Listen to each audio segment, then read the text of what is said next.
The Sleepy Owl's Midnight Lesson.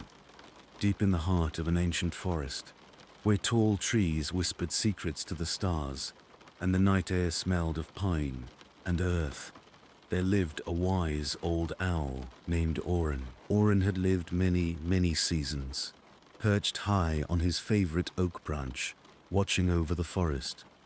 His feathers were silver and brown, and his round, golden eyes glowed like lanterns in the moonlight.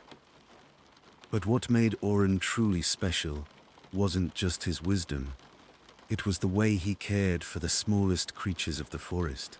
He knew that nighttime wasn't easy for everyone. It was a dance which broke his friendship with heart.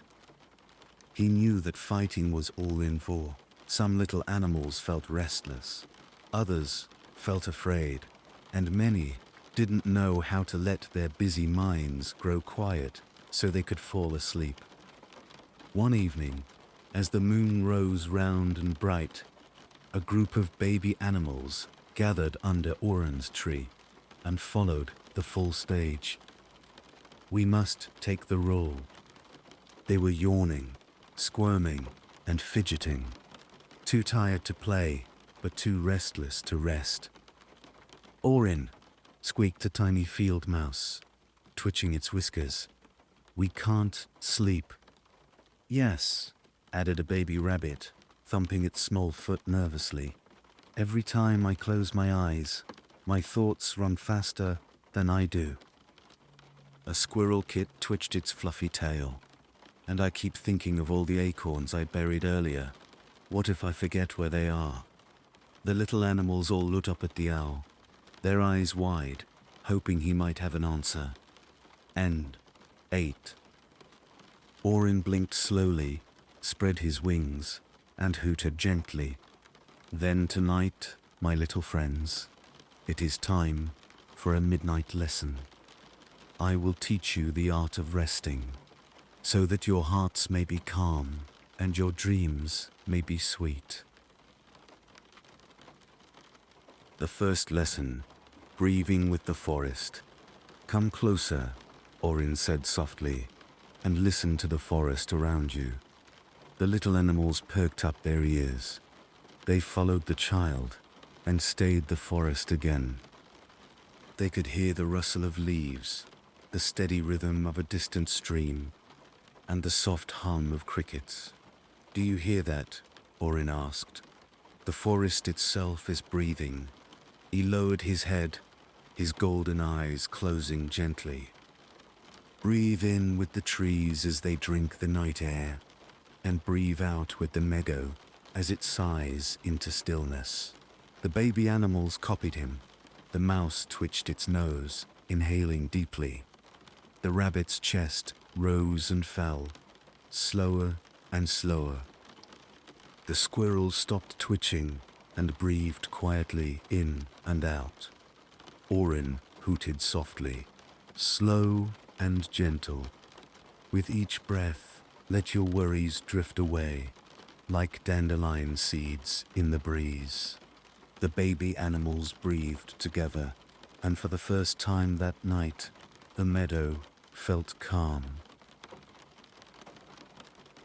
The second lesson, resting the body. When their breathing had slowed, Orin stretched his wings wide and then tucked them neatly at his sides. Now, he said, let us rest the body. Watch closely. He lifted one talon, flexed it slowly, then released it. Stretch what is tense, then let it go. The baby rabbit stretched its long ears high, then let them flop back down. The mouse curled its tiny paws, then relaxed them in the grass. The squirrel arched its back, then snuggled down comfortably. Good, Orin hooted warmly. The body, when it feels safe and soft, tells the mind it is time to rest.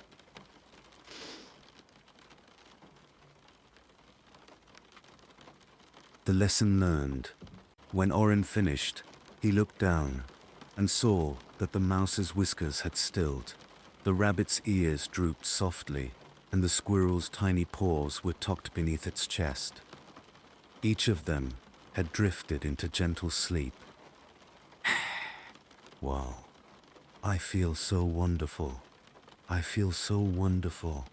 The wise owl smiled and spread his wings. He would watch over them until dawn, keeping the forest safe while they dreamed.